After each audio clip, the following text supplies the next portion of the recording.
Are the Badgers bringing in another quarterback?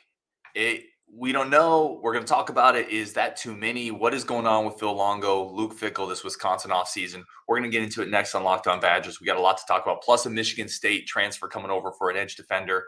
Lots to get into on kind of a pop-up Locked On Badgers. Let's go. You are Locked On Badgers, your daily podcast on the Wisconsin Badgers. Part of the Locked On Podcast Network, your team every day.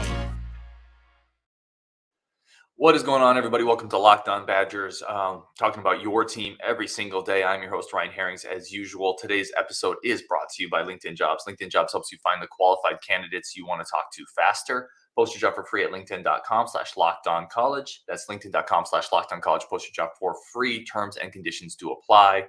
Wasn't going to do a quick show today. And then we got news of the Michigan State transfer. And we got more surprising news than that. The Badgers may not be done at quarterback, which is wild when you think about it. If you go back 8 months, a year, 2 years, and if Wisconsin had in the span of a month landed one four-star quarterback, whether it was in a year from now or in a transfer portal or whatever it is, we all would have been thrilled. We would have been over the moon with one.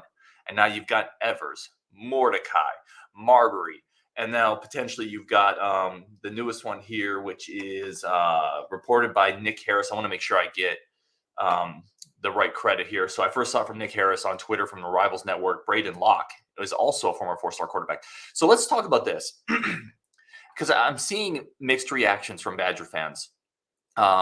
Whether is this too many quarterbacks? Will there be enough reps to go around? Are we selling other positions short from a scholarship standpoint? That's really where I want this to be a conversation. I want to hear from y'all. Do you like this? Is this getting a little overboard, a little weird? Do you love it? I'm going to start with where I'm at. It was surprising to me. Well, actually, let me start here. For those who may not be familiar with Braedyn Locke, I did a little research looking up. Four-star composite in the 21 class. So that's the same class as Nick Evers, committed to Mississippi State. Now, he's a little smaller. He's not as athletic. This is more of a true pro-style guy who can move around, but he's a pro-style quarterback, 6'1", 195 pounds, good arm, but he moves around to throw. He can roll out, but he's not the dual threat that Nick Evers is. He's not the dual threat. I don't even think he's quite the dual threat that Cole LaCrue is. He's a little smaller than LaCrue, but that's who he is. Again, composite four-star out of high school. Didn't play at Mississippi State. Wisconsin hosted him on a visit. So let's start here. He wouldn't have been hosted on a visit if Wisconsin didn't have interest in bringing him in. And he would not have taken a visit if he didn't have interest. Now, there's a Phil Longo connection here. UNC offered Locke, so there's a connection there with Phil Longo. But this is very certainly something that both sides at least have passing interest in. Otherwise, the visit wouldn't have happened. So do you like it? Let me tell you, I'm going to start here. You will never see me complain about too much depth at quarterback. Like, I understand that Evers was brought in to potentially be the next quarterback, but he might not be the dude, right? And if loading up at the quarterback spot means you're a scholarship short at corner, receiver, running back, it's probably worth it to stockpile quarterbacks, right? Because that is the most important spot in football. And the more competition you get there, the better. We've talked about this a lot. Competition, iron sharpens iron. And we don't know if Evers is the guy, right? You don't have, I guess what I'm saying is because you brought him in, I think at times we have this old mentality, probably because the old staff kind of beat it into us. Once you bring in a quarterback, all the eggs are in that basket. That has to be the guy. We're going to ride or die with him. This new staff is basically saying, no, we're going to bring in a bunch of quarterbacks. Whoever is the best through practice is going to be the guy. And the others, they're not saying this, obviously, but if you read between the lines, the others are probably going to transfer. And that's just how college football works now. It doesn't mean any of them are bad dudes. It doesn't mean that, we want them to transfer, but that's just kind of how it works. And if you look at it through that lens, it makes so much sense. You don't have to put all your eggs now in the Nick Evers basket, right? You don't have to, or the Cole LaCrue basket, whatever you want to choose. More arms and more competition is better. And if it means you're bringing in a quarterback that was a four-star high school kid, and again, we don't know if this is going to happen. Right. I don't know if Locke is going to come in or not. He may go elsewhere. There's a lot of competition here. He can probably find reps in PT easier somewhere else. But if you bring him in, you're bringing in another four-star quarterback that had committed to an SEC program. There's not a downside there. Like competition's better. And again, quarterback is the most important spot in football. So create more competition there, even if it leaves you a little light somewhere else. That's where I'm at. But let's get some comments on this. We're also going to talk about the Michigan State transfer. Like there's an actual another transfer that came in today that I think helps address a big need. I want to take your comments. I want to talk about how I think they've done in the transfer portal so far, including a few spots I don't think they've addressed that I think they need to. So we're going to talk about all that. Brett McDonald says this is getting silly now.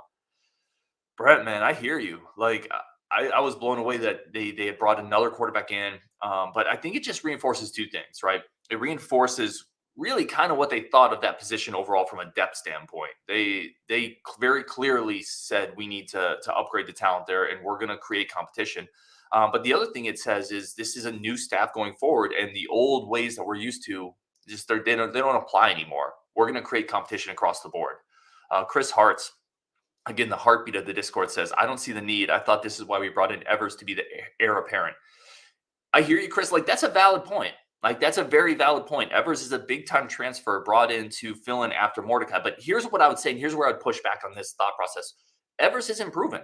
Lots of four-star quarterbacks don't work out. So until you get a proven guy, what this allows is it allows Mordecai this year, and then you have Evers and potentially Locke or someone else, right, if they're pursuing else, to compete for that spot next year. You don't need to hand it to Evers, right? And that's that. I think that's probably what they're saying. That's what I'm saying. There's just no need to hand a spot to anybody anymore. Let's create competition of all places at the quarterback spot. You think back to the competition that Graham Mertz had, or I should say didn't have, right? That was one of the big issues. Nobody was here pushing Mertz. It was just kind of handed to him. And it looks like that's just not going to happen with anybody anymore, except for probably Tanner Mordecai this year. Like he's coming in to be the starter, obviously. But after that, it's going to be a dogfight. And I wouldn't count out Burkett or LaCrue. You know, it's going to be a dogfight. May the best quarterback win. And that's how it should work at the college football level. Kip Pardue says, what is happening? Let's go. Yeah, be excited. Like, again, if you would never have, let's rephrase this and zoom out a little bit. If this happened at Ohio State, right? Ohio State brought in another four-star quarterback to create more competition. Nobody in Ohio State's forum would complain, right? Nobody would say, this is too many arms. This is a blue chip problem. This is what helmet schools do. They bring in a bunch of talent at quarterback and at skill, and they let it shake itself out, right? It's what we haven't really done, but I think it makes sense. The more competition you get, the better. Let's see. Let's keep going here. Ryan Bliss says you can't be too sure that any of these guys will be a slam dunk. The cream of the crop will rise to the top. Yes, and of course, a guy named Ryan has a great point on this. None of these quarterbacks are guarantees, right? Outside of Mordecai, every single quarterback that we've either brought in or signed to a future class is a question mark. And a lot of quarterbacks, despite their pedigree, failed. That it's the hit rate on quarterbacks is similar to the hit rate on high school right-handed pitchers in the draft. Like a lot of them fail. So, take more swings, get more. It's really all about, right? If you're a gambling person, and I don't suggest doing this, but if you buy scratch offs, you have a better chance to win if you buy 5 than if you buy 4. You have a better chance to win if you buy 3 than if you buy 2. Like high upside young quarterbacks are kind of like scratch offs. Get a couple more of them in your pocket and you have a better chance at cashing out. So I agree with that exactly. David Wagner says we need some receivers now. Yeah, they're going to get some. They're absolutely going to get some. And let me address another question that people are talking about, scholarships. Where are we at? I mean, we're basically full at this point. But spring ball's coming. And even in a non-transition year, even when coaching is stable and we haven't had a lot of transfers, people leave after spring ball, right? There is more attrition coming. There would have been more attrition coming even if Paul Chryst had remained the coach. That's a constant in college football. So attrition is coming. I think some of these transfers are probably going to spur additional attrition because players want to play and you can leave now. So I think after spring ball, you're going to see another handful of players leave. And it's not because they're bad kids or anything, because they're leaving for a better opportunity. So yeah, we do need more receivers. I think there's still room for a couple receivers, but we are getting pretty full. Let's see here. I really definitely want to get some of these comments here. Nick Koenig says great quarterback pickups for sure, but my question is, who will we lean on in the run game early or actual spread quarterback play? Who will we lean on more, the run game early or spread quarterback play? I think Longo wants to do both. I think that's a great thing with Mordecai, by the way. With him coming in, you can do both. You don't have to. If you had stuck with Evers and said, we're going to go in next year with Evers or Chase Wolf, you probably have to lean on the running game at that point. But bringing Mordecai in allows you to go to the card table with a full deck of cards, and you can do whatever you want. You can lean on the run game with Braylon Allen, which I think is going to be better next year, especially with the offensive line additions, or with Mordecai, especially if you pick up a CJ Williams, you're going to be able to spread it out and then go back to the run game. So I think they're going to do both. I'm excited for it. Ryan Clan says, I'm late. Who'd we snag? I got so many Ryans in these chats. I love it. We picked up, let's see, I already blanked on the name. It's Jeff Pietrowski Jr., Michigan State edge defender. We're going to talk about him next. In fact, let's get to that now. Take a quick break on the show. We're going to come up and talk about Jeff Pietrowski, the edge defender, why I think him and the other edge defender, Darian, that we picked up. It's really interesting when you look at the sacks that they bring to the table, both of which would have been second on the team this year. So the Badgers definitely bolstered their pass rush once again. We're going to talk about that next on Locked On Badgers. Get more into your comments coming up, and then maybe talk a little bit about some of the spots in the portal. I think the Badgers are still light on. We're going to do that next on Locked On Badgers. But first, today's show is brought to you by our good friends over at LinkedIn. LinkedIn remains the number one professional network in the world. And if you are a small business owner, if you're a hiring manager, you know that success in 2023 is all dependent on the team members you surround yourself with. That's no different than a football team, right? You have to surround yourself with the best. I know Luke Fickell is digging in through LinkedIn, looking for a running backs coach. I've done a little cursory look at LinkedIn through running backs coaches as well. It is the best place to make all your hires, safest place to make all your hires. With LinkedIn Jobs, you can hire qualified candidates more efficiently by matching open roles with people who have the skills, values, and experience to help you achieve your goals. It's something I've used. I've talked about it. I use it to expand my professional network, to learn more, to be ready in case I need to, at any point in my life, make a jump, right? It helps you attract qualified candidates to your open jobs with targeting tools, screening tools, make sure the right people come through that door. And there's a reason small businesses rate LinkedIn Jobs #1 in delivering quality hires versus leading competitors.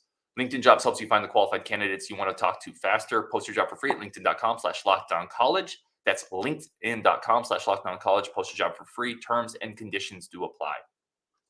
All right, let's get back into it. Thank you for making Locked On Badgers your first listen every day. Really, really, really do appreciate all of y'all tuning in, building this community. It's a lot of fun, especially this time of the year with Luke Fickell just rolling. All right, let's get the comments going. Let's keep talking quarterbacks. I definitely want to understand or get your takes again. Is this too many quarterbacks? Are you not in favor of bringing in another one? Does it bother you that some might not get a fair shake? Like, I'm all about it. There's no wrong answers. Let's chop it up if we have disagreements. That's how we all get smarter. But let's shift to here. So Wisconsin this morning did announce another transfer addition. This one's official. Jeff Pietrowski Jr., I may be mispronouncing that, Michigan State edge defender. Missed all of last year with injury, kind of similar to Jake Renfro. 2021 had 33 tackles, played in 13 games, 5.5 sacks. So a very productive edge player. Now, he's kind of a tweener, right? I'm not sure if he's going to be a defensive end, if he's going to be an outside linebacker. He feels like he could do both in that sense. But this is a guy, again, 5.5 sacks. You're talking about a player. 5.5 sacks would be second on the team this year, right? Think about that. 5.5 sacks is second on the team this year. So that's a productive edge defender you're bringing in. Now, I don't think he's a game wrecker. You look at some of the measurables, some of the numbers. This is not a guy we're bringing in to replace Nick Herbig, but it's kind of like that Moneyball scene, right? You need to replace Nick Herbig's 11 sacks. Well, what if you get 6.5 here from Vaughn or Darian, and you get 5.5 here from Petroyus? Suddenly you have that 11 sacks from Herbig. I know it doesn't work out quite like that, but you have to bolster this pass rush. You have to bolster the edge defenders. Wisconsin did that once again. And then I started looking at, what does that do for the defensive line in general, the front seven in general? How have these pickups really kind of shifted where we were before the transfer portal started? And just once again, 5.5 sacks, that would have been third on the team in 2021, 2020. 5.5 sacks would have been second on the team in 2018. So this is not somebody you're bringing in that doesn't have a pedigree of being able to get to the passer, right? He can hit to the quarterback. He's done it. He forced 3 fumbles in 2021. So a really good player, just not a game wrecker, right? But now let's start looking at that defensive line, that front seven. And this was a big need. We talked about this. You're losing Nick Herbig, you're losing Keanu Benton, and quite frankly, there's not a guy in that front seven that really generated a lot of pressure last year. But now with this, Your edges are Rodas, Ben Barton, Thompson, Townsend, Cade McDonald, Mike Jarvis, and Darian Varner and Jeff Pietrowski. Or, geez, not Pietrowski. Peitrowski, sorry. Not Jeff. Jeff Pietrowski is not joining the team as a strong side defensive end. So Jeff Pietrowski, that I'm going to get that wrong all the time now that I've done it once. So the edge, you've added two bodies to that edge rushing position, right? Both of which, again, we talked about Varner in a previous video. He had 6.5 sacks, and Peitrowski had 5.5. So you're adding 11 sacks to that spot. And I think what it might do is someone in a previous comment, we talked a lot about the need at nose guard, right? Scott's talked about it. I've talked about it. Keanu Benton leaves a giant hole there. But with these additions, I think maybe, and someone else mentioned this, I think Mullins might move inside. So now you don't have Benton on the middle, but you have a three-man in middle of Mullins, Paez, Neal. Does that work? Is that good enough? It's, again, you're taking a step back from Benton, but let's say you pick up nobody else in the portal. Is Isaiah Mullins, Gio Paez, and Curtis Neal a good enough three-man middle of a defensive line to control the line of scrimmage? I think it's probably good enough, especially from a run standpoint. Gio Paez is 315 pounds. Curtis Neal's only about 300, but he's 6'2", so low center of gravity. He's more of a penetrator guy. And Mullins is 6'4", 6'3", 300 pounds. I think that works. I don't think it's great. I think they could still use a defensive lineman in the middle to help clog it up, but I think it works. And I think the edges have been bolstered, right, with Darian Varner and Peitrowski. So another big pickup for Wisconsin. I don't think it's a game changer. I don't think it moves the needle dramatically, but it helps lessen the losses of Herbig, of Benton, and it gives you another player that you can just rotate through. Again, depth is a big deal too. We talked about it a lot at quarterback, but at all spots, depth matters. Having another guy who's been through the trenches, who's been through the wars, who's shown he can be productive at the Big Ten level is a big deal. So, yeah, I like the move. I still would love to get a big nose guard. I've talked about that, but we'll see what they do there. Let's keep going here. Some more comments. Isaac Zace says, I think we still need help at inside linebacker. What I saw last year was awful. That's interesting. Isaac, thank you for the comment, by the way. I actually am a little more, and everybody else, let me know. Let me know where you're at on inside linebacker. I'm a little more confident on inside linebacker than outside linebacker. I was critical early in the season. I didn't think they played really well. But I thought as the season went on, I thought Muma got better. I like Chaney. I think Chaney's got some Chris Orr vibes. I like Turner. I think he still has the athletic tools, and he just has to come with experience. So I like those players. I like the inside. Aiden Vaughn's another one, by the way. We didn't talk about Aiden Vaughn. He was an inside linebacker. Michigan kind of wanted him as well. He was kind of a late pickup in 2 cycles ago. I think he could be a player. So I'm okay with inside linebacker, but you are correct. It was definitely a step down last year than the year before. Let's keep going. Lee Herschel says, talent needs, this coaching staff ID talent needs, and they're getting after it. Excited to check every day to see what's new, building something special. Go Bucky.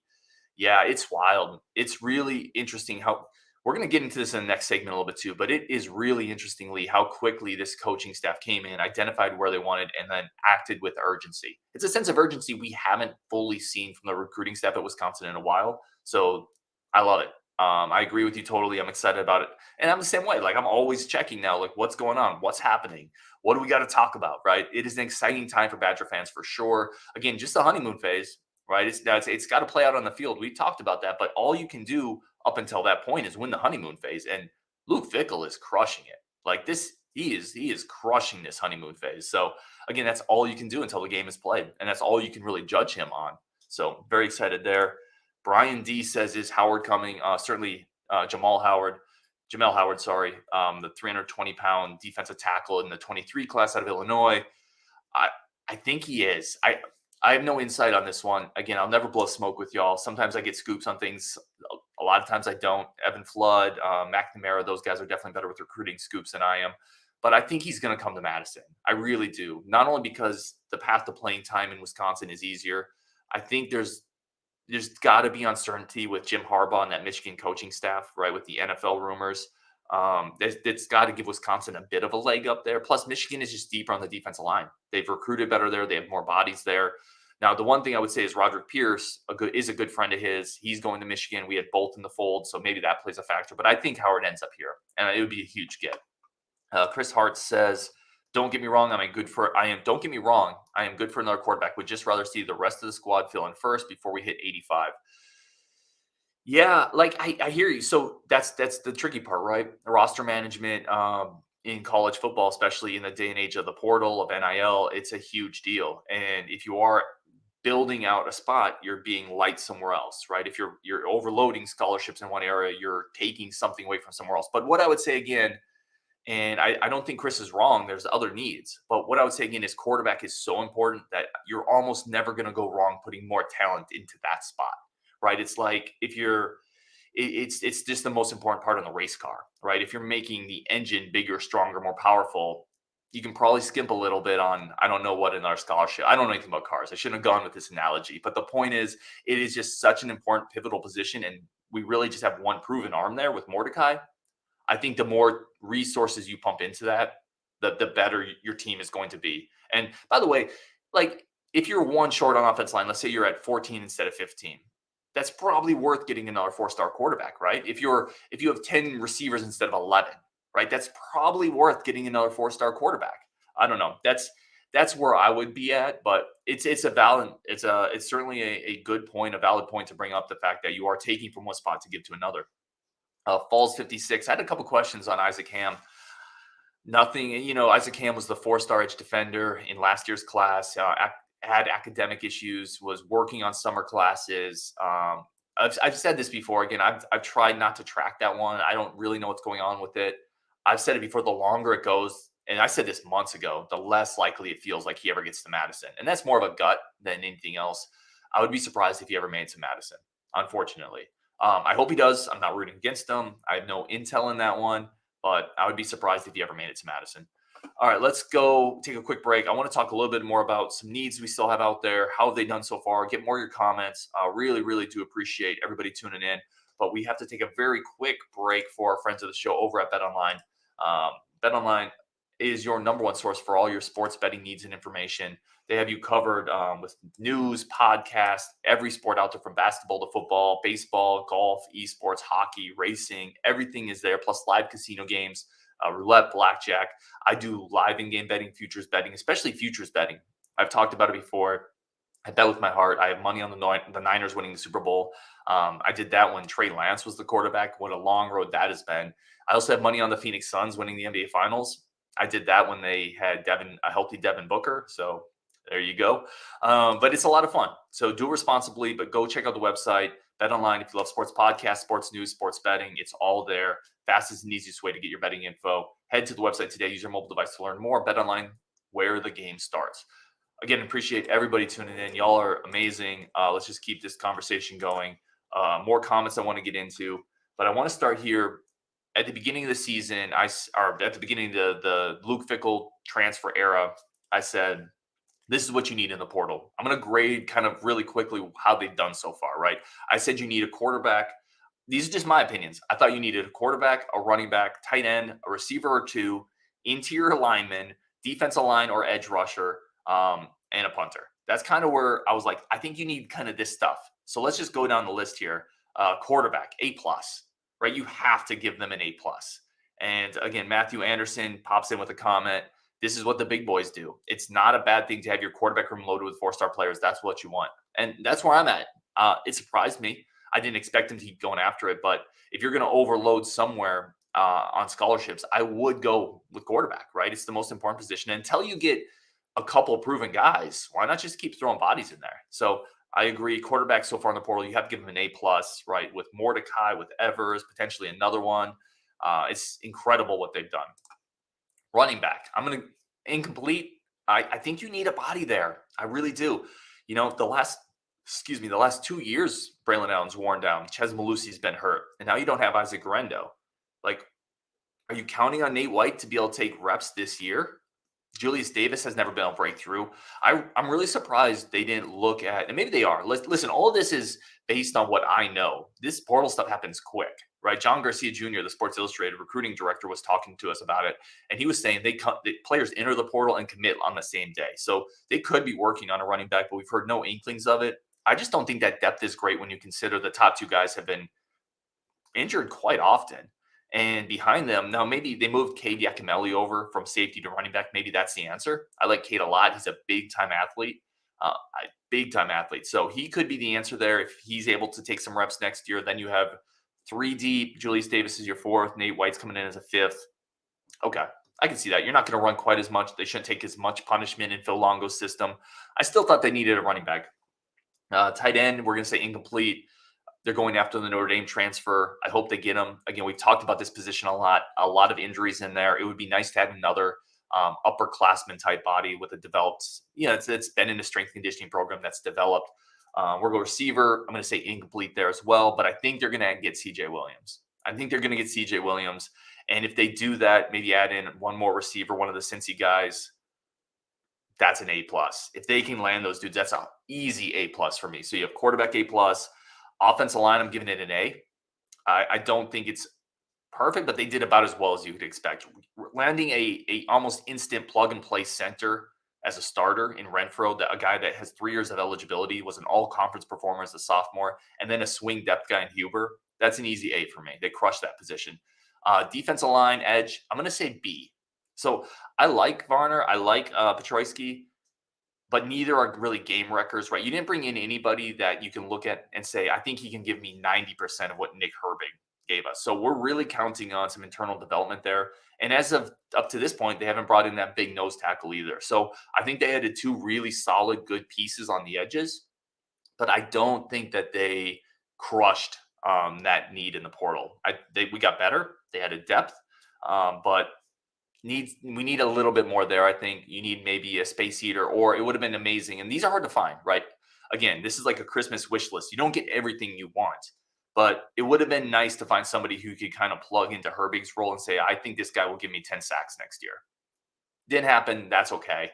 And then I also thought we potentially needed a punter. Now, I think that one's incomplete because we just don't know what they think of Gavin Meyer. And if they don't get a punter, I think it's because they probably think Gavin Meyer is the guy, and that's totally fine. All right, let's take some more questions. Isaac Vase, or comments questions. Isaac Zace, sorry. Will Jackson Aker go back to running back? Probably. Yeah, that's actually a really good point. That's something I haven't really thought about a ton. Obviously, you're not going to see a ton of fullbacks in Longo's system. Aker is a physical big dude with good speed. Yeah, maybe there's another running back there. Vast Sleep says we definitely need to add a younger running back, considering that Allen and Moose are probably gone to the NFL after 2023. That's another great point, right? So you do have in the 24 cycle Corey Smith, the big-time in-state running back, but this is a position, Braylon Allen, this is, barring something weird, this is his last year in Madison. This is Ches Malusi's last year in Madison. That cupboard is really bare. Now, the portal will come around again next year. You got to imagine if those two leave, they're going to hit it, maybe get a back or two. So it is easier to fill those gaps. But I was surprised they didn't look more at a running back this year or fight harder to get Isaac Grendo back for a stopgap year. I just don't love the depth there. P says, let's get another Tretch. There are no more Tretches. We got the only one. That's a one of one, and I am stoked about it. Let's keep going here. Some more comments. Darren Wyman says, all the top winning programs have depth and a heavy competition at every position. We've had that at times at a few positions here and there, but never at the highly skilled positions. Yeah, outside of running back, I would agree. We've certainly had some running back rooms with pretty heavy competition, but not at receiver, not enough at tight end, certainly not enough at corner safety, and absolutely not enough at quarterback. Like if you could encapsulate the Paul Christ era in a word, it might have been the lack of competition, not a word, a sentence, the lack of competition at quarterback. Right? Mertz doesn't get better when nobody's pushing him. And the team doesn't get better if Mertz doesn't get better. It was just, you're going from that to potentially just an incredible competition next year between multiple high-level quarterbacks. So, yeah, I agree. I absolutely agree.